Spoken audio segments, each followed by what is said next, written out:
Number 1 की बात करते हैं। देखिए हमारे पास क्वेश्चन नंबर 1 है, कहता है कि भाई 8 सेमी किनारे वाले एक घन को 2 सेमी किनारे वाले कितने घनों में रूपांतरित किया जा सकता है, फिर प्राप्त सभी घनों को इकट्ठा कर दिया जाए, फिर उसके बाद उसका क्षेत्रफल निकाला जाए।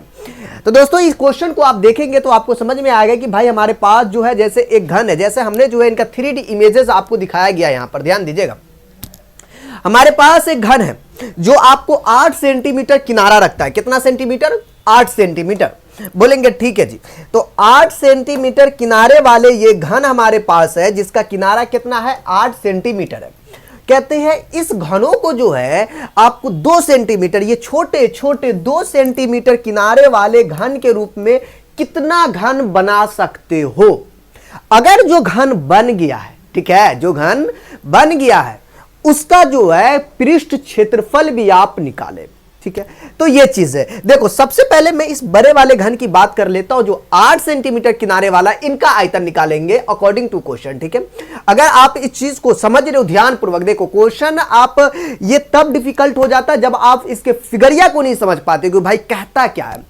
तो मैं जो हूं आज का जो सेशन ये जो चल रहा मेंसुरेशन का, इसमें मैंने रियलिटी जो 3D इमेजेस है उसकी मदद से आपके सामने इस क्वेश्चन को समझाने की कोशिश की है, ताकि ये क्वेश्चन में आपको ज्यादा डर ना लगे, क्योंकि ऐसे सब जो क्वेश्चन होते बच्चे अक्सर छोड़ दिया करते हैं, लेकिन मैं आसान बनाने के लिए ऐसा फिगर का इस्तेमाल कर रहा हूं। ठीक है जी हाँ, तो चलिए माय डियर, तो फिलहाल मैं इन टॉपिक के जो है क्वेश्चन को सॉल्व करते हैं। ठीक है, पहले 8 सेंटीमीटर बोला, मैं क्या करूंगा हल में 8 सेंटीमीटर किनारे वाले क्या लिखेंगे भाई? 8 सेंटीमीटर किनारे वाले घन का आयतन, क्या चीज? घन का आयतन। बोलेंगे ठीक है जी, तो मैं इसका आयतन निकाल लेता हूं। बोलेंगे ठीक है गुरु, कोई मुश्किल नहीं है, आप इसका आयतन निकाल लो, जो बोला अकॉर्डिंग टू क्वेश्चन। क्वेश्चन ऐसे बोला, मैंने ऐसे किया। तो बोलेंगे सर घन का आयतन क्या होता है? तो बोलेंगे भुजा क्यूब होता। बोलेंगे वाह क्या बात है जी, लेकिन फार्मूला पता होनी चाहिए। भुजा क्यूब, मैं जो हूं भुजा क्यूब करूंगा, तो भुजा क्यूब का मतलब यह हुआ कि हमारा भुजा कितना है? बोलेंगे गुरु 8 सेंटीमीटर किनारा, इसका किनारा कितने है? 8 सेंटीमीटर, तो भुजा 8 मतलब 8 का पावर 3।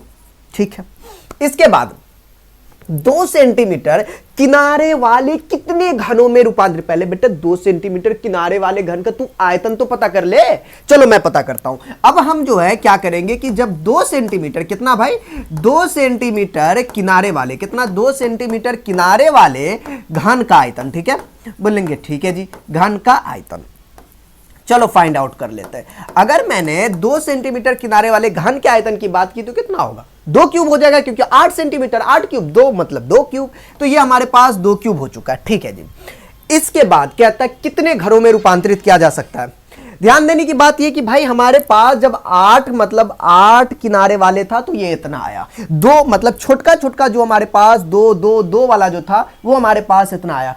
क्यों ना भाई इस बड़े में छोटे से भाग लगा देंगे तो हमें पता चल जाएगा, क्योंकि एगो तो पता चल गया ना जी, बाकी हमें पता करना क्या गो संख्या हो सकती है। तो अभीष्ट संख्या के लिए मैं क्या कर सकता हूं कि जो हमारे पास है ऊपर में भाई 8 का पावर 3 डिवाइडिंग में 2 का पावर 3, इससे भाग लगा देंगे। चलो लगाते हैं। 8 को कितना बार लिख सकते हैं? बोलेंगे 8 को 3 बार लिख सकते हैं, जबकि इस 2 के पावर 3 को बोलेंगे इसको भी हम लोग 3 बार लिख सकते हैं। पावर में कितना है?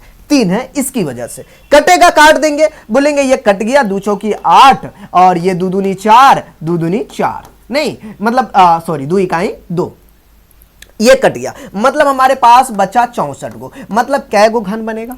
मतलब इस बड़े वाले घन को हमने तोड़ा, छोटकन छोटकन 2 सेंटीमीटर वाला कै गो घन बना? तो बोलेंगे सर 64 गो बना, इसमें कोई बड़ी बात है नहीं। तो देखो इस बड़े को हमने तोड़कर बनाया ऐसा छोटका छोटका छोटका छोटका छोटका 64 गो बना।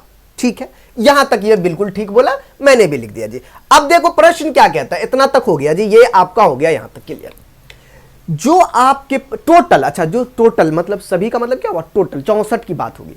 तो टोटल जो है सभी घनों का एकत्रित किया जाता है, इकट्ठा कर लो। ये जितने भी छोटे छोटे ऐसे ऐसे घन है ना, सबको इकट्ठा कीजिए और उसके बाद जो है उसका पृष्ठ क्षेत्रफल ज्ञात करें। मतलब आप पहले उसको इकट्ठा कर लीजिए, उसके बाद इनका हमको पृष्ठ क्षेत्रफल ज्ञात करनी है। देखो क्वेश्चन कितना इजी हो जाता है अगर हम मैटर को समझ लेते हैं तो। चलिए सबसे पहले मैं बता देता हूं, पहले एक काम कर ले, सिंगल वाले का ये मतलब एगो का निकाल ले कितना पृष्ठ क्षेत्रफल होता है। जो भी रिजल्ट आएगा उसको 64 से गुना कर देंगे, क्योंकि हमारे पास क्या गो घन है? टोटल 64 गो ठीक है, इसलिए तो मैं क्या कर लेता हूं, पहले एक घन का पृष्ठ क्षेत्रफल निकाल लेते, लेकिन कौन, छोटकिनमा घन की बात कर रहा है। किसकी बात कर रहा है, छोटकिनमा घन, लिखा ना, फिर प्राप्त सभी घन जो रिजल्ट वाला घन है उनका। तो मैं क्या करता हूं, एक घन का पृष्ठ क्षेत्रफल मैंने निकाल लिया जी। बोलेंगे ठीक है जी। अच्छा, अब फॉर्मूला होता है इसका, क्या होता है, 6 गुने का भुजा स्क्वायर। इसका मतलब यह है कि मैं लिख सकता हूं 6 गुने का भुजा स्क्वायर। भुजा कितना, 2 सेंटीमीटर, क्योंकि हम 2 सेंटीमीटर वाले घन की बात कर रहे हैं ना। बर्किनमा को तो तोड़ दिए, उनकी तो कहानी खत्म हो गई। मतलब 6 गुने का 2 का पावर 3 कितना, 8। देखो ना, ये जो है 6 गुने का भुजा स्क्वायर, मतलब कि सॉरी यार, स्क्वायर था, मैंने क्यूब डाल दिया जी, ये स्क्वायर होगा, भुजा स्क्वायर। 2 का स्क्वायर 4, 6 चौकी 24, मतलब हमारे पास 24 निकल गया। लेकिन हमें अभी नहीं रुकनी है, हमें क्वेश्चन की ओर ध्यान देनी है। ये बोल रहा था भाई टोटल सभी। अब इसके लिए मैं कुल घन का पृष्ठ क्षेत्रफल निकाल लेते हैं, ठीक है। कुल घन का पृष्ठ क्षेत्रफल, क्योंकि मैंने सिंगल निकाला, पृष्ठ क्षेत्रफल, पृष्ठ क्षेत्रफल क्या करेंगे, मल्टीपल कर देंगे। कितना से मल्टीपल करेंगे, 24 गुने का, टोटल क्या घन था वो, टोटल घन क्या होता है, 64 गो, मतलब मैं यहां पे 64 से गुना कर देंगे, ठीक है। अब इसका जो मल्टीपल हो जाएगा वो हमारे पास इसका क्या होगा, आपको रिजल्ट हो जाएगा। तो ये क्वेश्चन था माय डियर, ये चीजें था जो आपको जो है ये सॉल्यूशन बना, ठीक है ना।